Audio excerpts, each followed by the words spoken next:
Coming up on the Rockbridge Report, an early morning fire overtook a Lexington home this morning. Now 6 college students are without a home and belongings. We'll have an update on the cause. Local jail superintendent John Higgins retired yesterday amidst an investigation into conditions for inmates.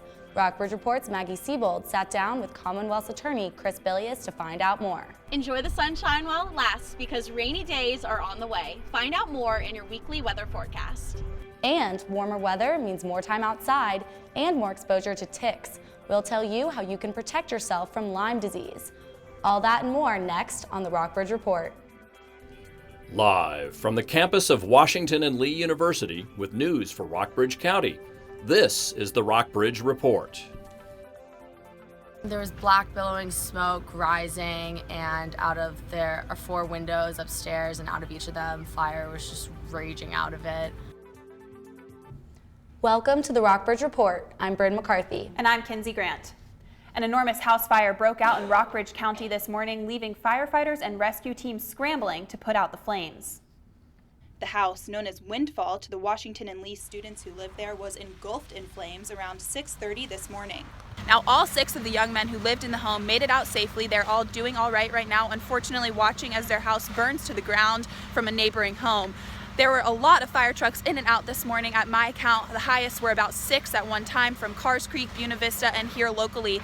The flames have been controlled for the most part. As you can see, it's mostly just smoke billowing right now, but unfortunately the entire back of the structure is pretty much gone to pieces. Buena Vista's fire department said it took 4 hours to put out the flames. The house was too far away from a fire hydrant to provide enough water. The team had to hose in water from a neighboring subdivision 200 feet away.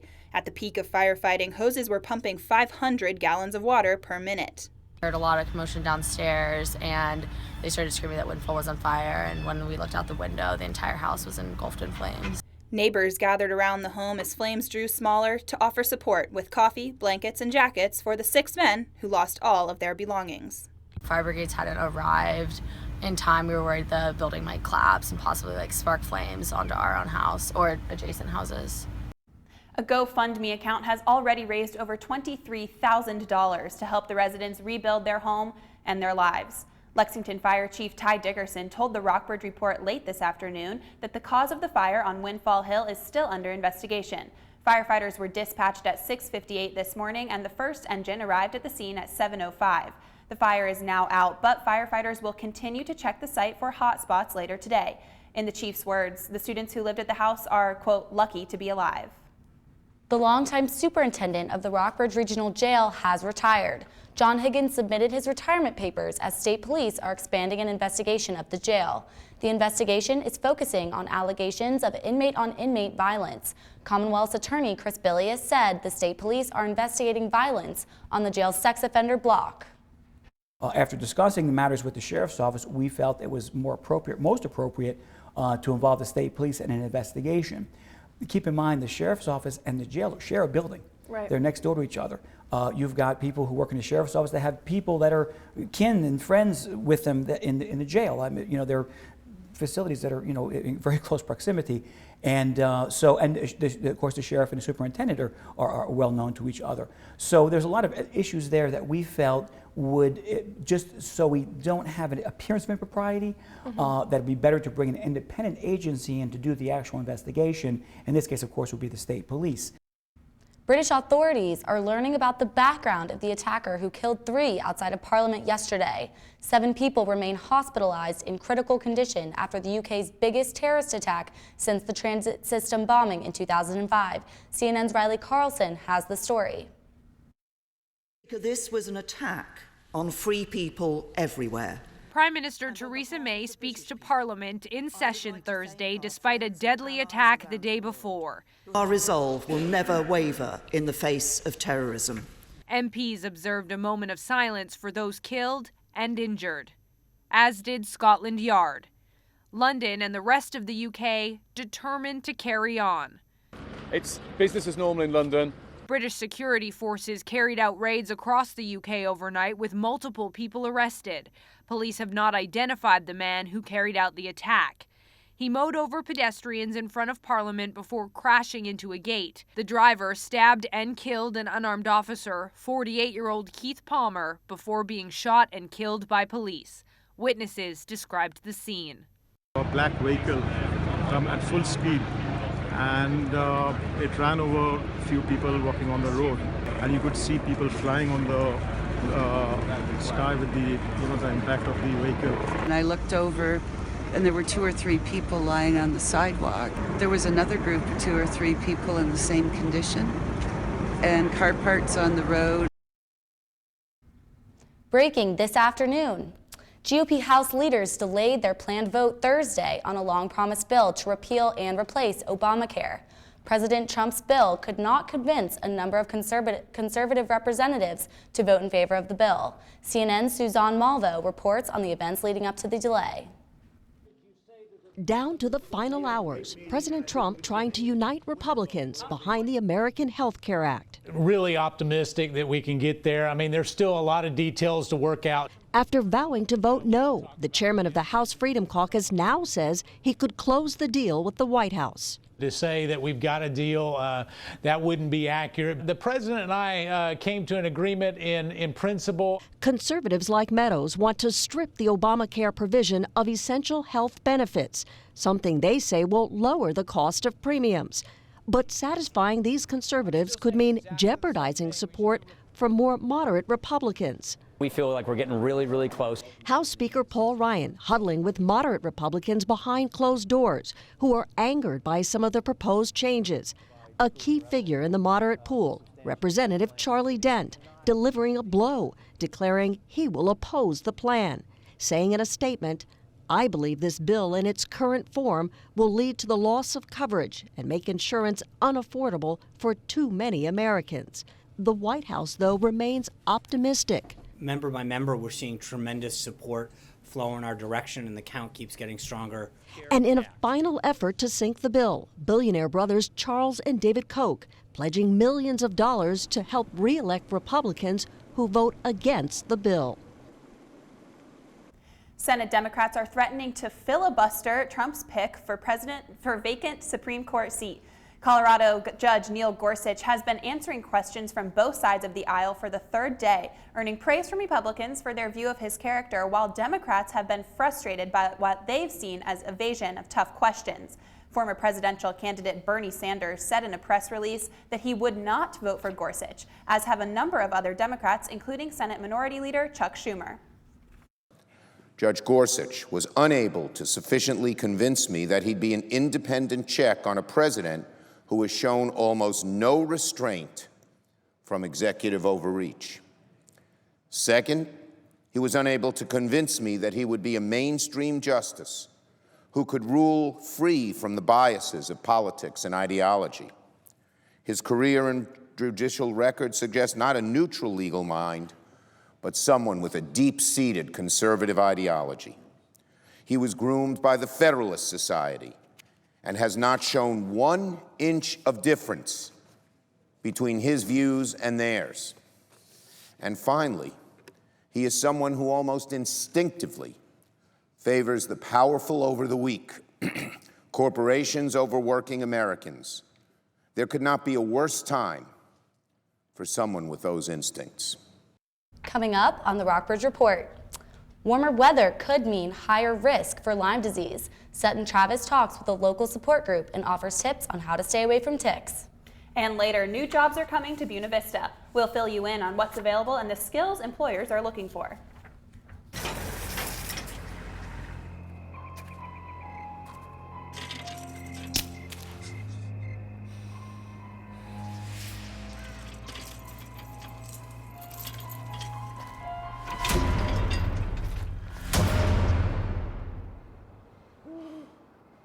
If you don't fix them, sparks from dragging tow chains could cause a wildfire, and that could be scary.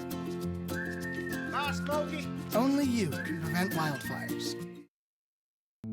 In the small town of Elmira, New York, a boy was born into an all-American family.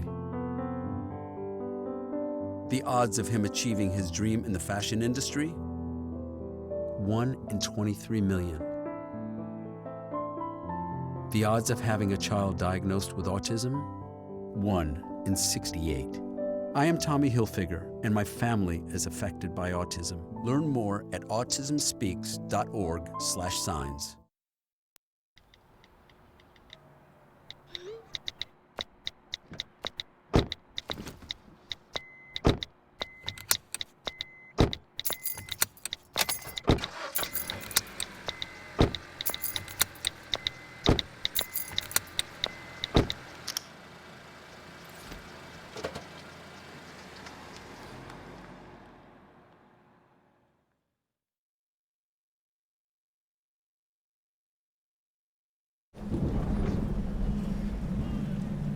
He's on his way. He doesn't even know that we're here. Is he okay? Please tell me he's okay. Laura. Okay, try to call him again. There's no signal.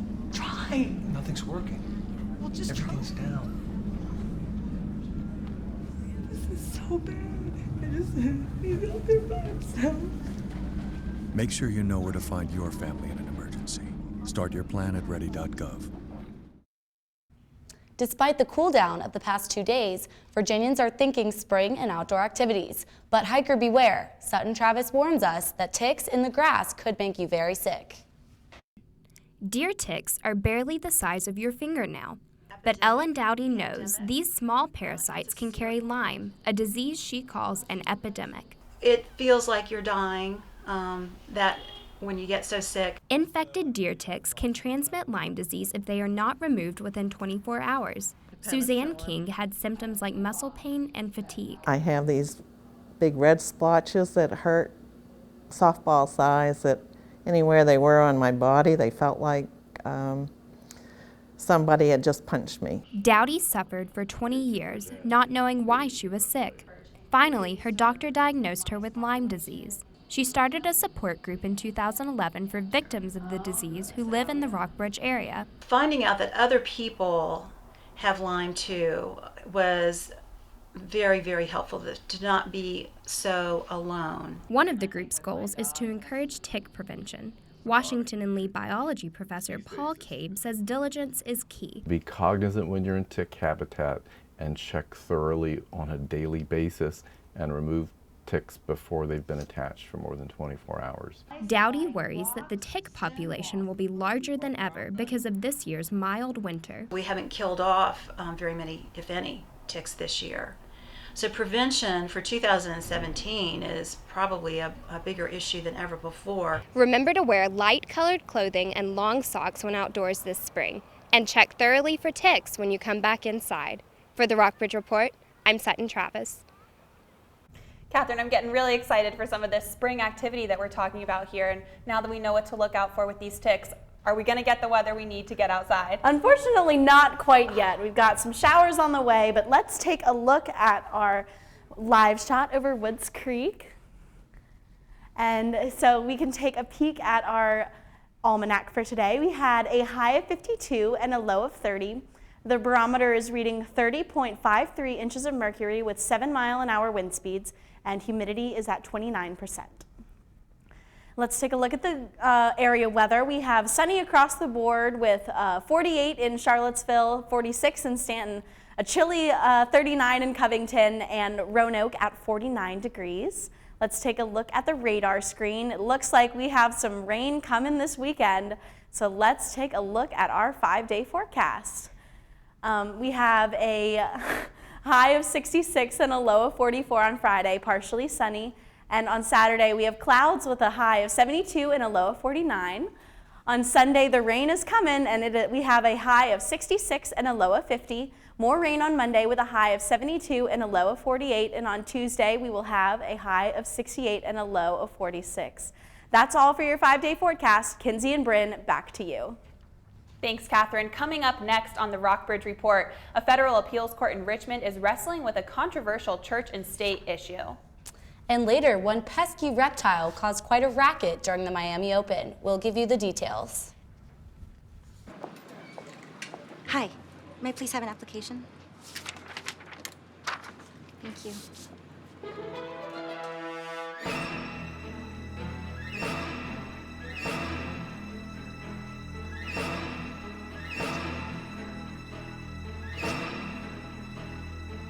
Skip the drama. Get your GED. Okay. Take that first step towards a better future and sign up for free classes now at yourged.org. If you store your guns properly, I'll feel safer when I'm playing outside. Safer when walking home. I won't have to tell so many family members. I'm sorry. I won't hear as many scary stories. And I won't have to tell my kids. This isn't a drill. Please. Please, do it for us. Your family, friends, and neighbors are all counting on you. Never let your gun get into the wrong hands. Remember, always, lock it up. Visit ncpc.org. No more pencils, no more books, no more teachers, dirty looks. School's out For summer. What this place needed was better graduation rates. So we worked with schools like Henry Ford High, and now they're up 18%. To help us do more good this year, go to unitedway.org, because great things happen when we live united. If you want to be a parent, it doesn't matter how you play, what you wear, how you dance, or even what direction life takes you. You just need to be there. You don't have to be perfect to be a perfect parent. Thousands of teens in foster care don't need perfection. They just need you. One of the members of President Trump's transition team reignited the commander-in-chief's wiretapping claim. Joe Johns of CNN reports. House Intelligence Committee Chairman Devin Nunes stunning Washington. I thought it was important for the president to know this. Rushing to the White House to warn President Trump that communication involving members of his transition team may have been picked up through normal incidental surveillance, apparently all legally conducted. It does appear like his name and people and others ended up into intelligence reports. Most people would say that is surveillance. Nunes himself, a member of the president's transition team, under fire for going to the media before briefing Democratic members of the House Intelligence Committee. We can't have a presidential whisperer. The White House immediately seizing on Nunes' statements. There's a lot of questions that I think his statement raises. The top Democrat on the Intelligence Committee angrily responding to the Republican chairman's actions for potentially politicizing their bipartisan investigation into Russia's interference in the last election. The chairman will need to decide whether he is the chairman of an independent investigation into conduct which includes allegations of potential coordination between the Trump campaign and the Russians, or he is going to act as a surrogate of the White House. Because he cannot do both. President Trump responding to the revelations. Do you feel vindicated by Chairman Nunes coming over here? I somewhat do. I must tell you, I somewhat do. I very much appreciated the fact that they found what they found. Virginia Governor Terry McAuliffe vetoed a bill today which would have protected groups that oppose same-sex marriage. When asked why he opposed the Republican-backed legislation, he responded on WTOP-FM that the Constitution already protects religious freedom and that this bill would stigmatize couples. With today's action, Governor McAuliffe has now vetoed more bills than any other Virginia governor. A federal judge has found Virginia's largest utility supplier violated environmental regulations. U.S. District Judge John Gibney issued a ruling against Dominion Virginia Power because he found arsenic flowing from a coal ash impoundment in Chesapeake, Virginia, polluting ground and surface water. Dominion was found to be in violation of the Clean Water Act, and a spokesman for the power company is working on a response. The state of Arkansas is rushing to put a number of its inmates to death after almost a dozen years without a single execution. 8 men on death row will be put to death over a 10-day period beginning April 17th. The reason? One of the 3 ingredients for a lethal injection will expire soon. The state will conduct 2 executions per day with only a few days in between each double execution. There have not been this many executions performed in such a short time period since the U.S. Supreme Court reinstated the death penalty in 1976. A federal appeals court is taking another look at a lawsuit challenging a North Carolina County Commission's practice of opening meetings with a Christian prayer. The American Civil Liberties Union sued the commission on behalf of 3 people who said the commission's practice of starting meetings with prayers that almost always referred to Christianity was coercive and discriminatory.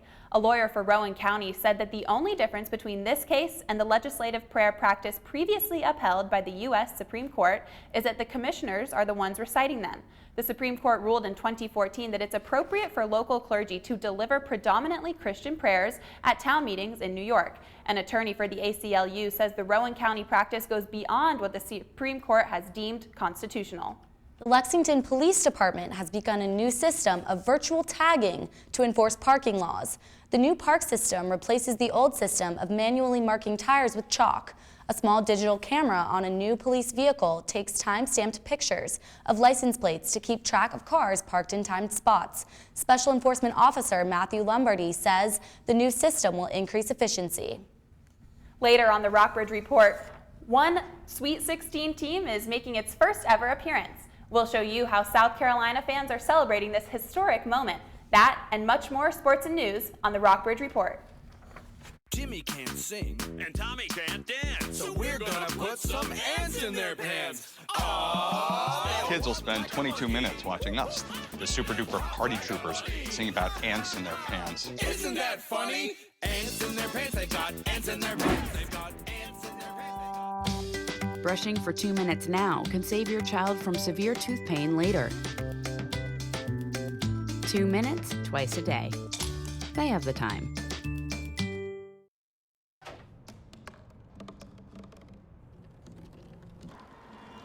Everybody has a dream.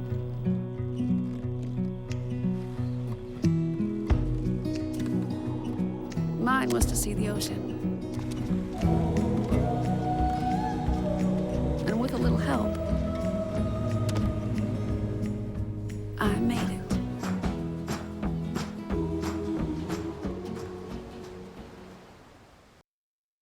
So, I'm kind of new here, but I've noticed a trend. My human does this funny thing where she goes around and gets all my toys, and then she hides them in that basket by the door. But it's always the same basket, and it's always in the same place. And then she acts so surprised when I find them, but, she's putting them in the same basket. Again. It's like, hello, that's where you put it last time. You were the worst at hide and go seek. Enroll, we say. We want you to be okay. Enroll, we say.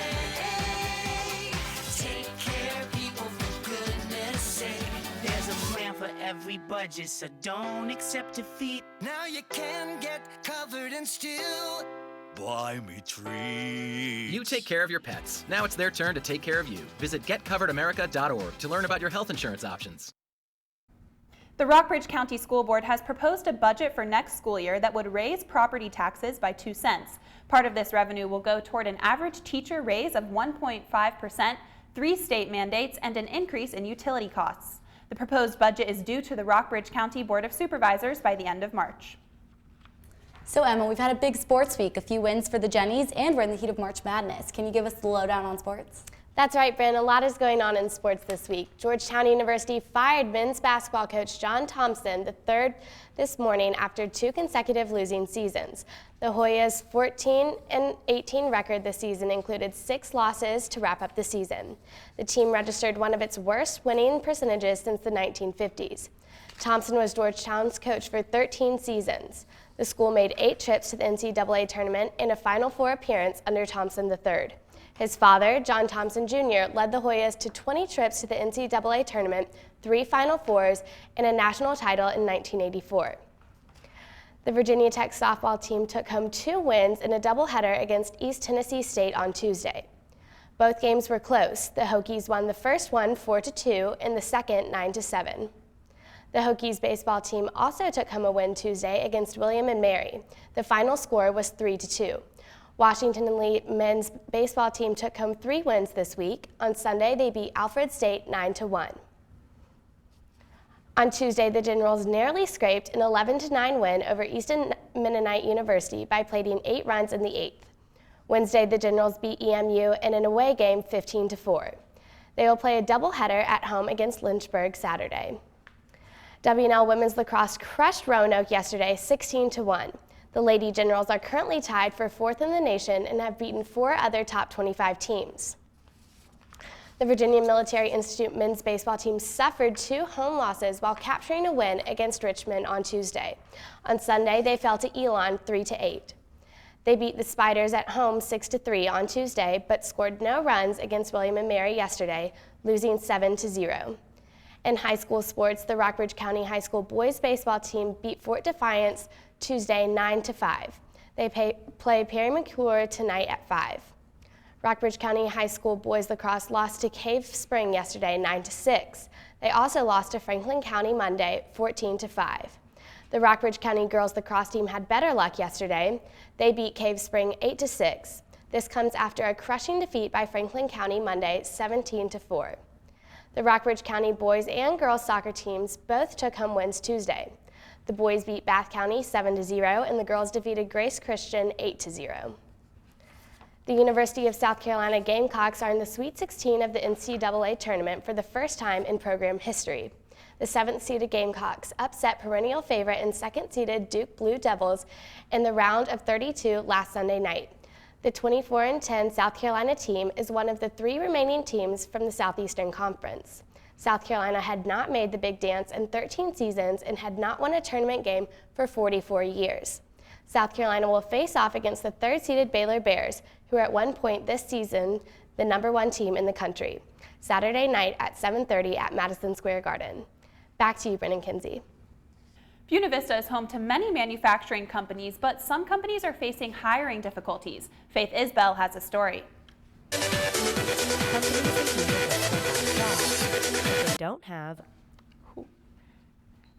An iguana caused quite a racket during a professional tennis match at the Miami Open, perching atop a scoreboard and then scurrying across the court. The large reptile showed up at court 1 midway through the final set of Yuri Vesely victory over Tommy Haas on Wednesday. At first, they tried to continue the match, but play was eventually delayed as they attempted to catch the iguana. At one point, the unpaid spectator climbed down the scoreboard and ran across the court before winding up on top of another scoreboard. Eventually, someone used a towel to grab the critter by the tail and carried him away. Buena Vista is home to many manufacturing companies, but some companies are facing hiring difficulties. Faith Isbell has a story.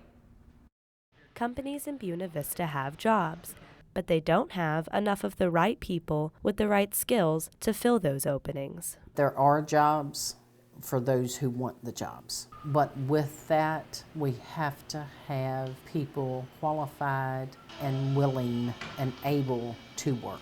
The city is addressing the gap in skills. The city sponsors job fairs, job counseling, and training programs. We're not alone in this situation.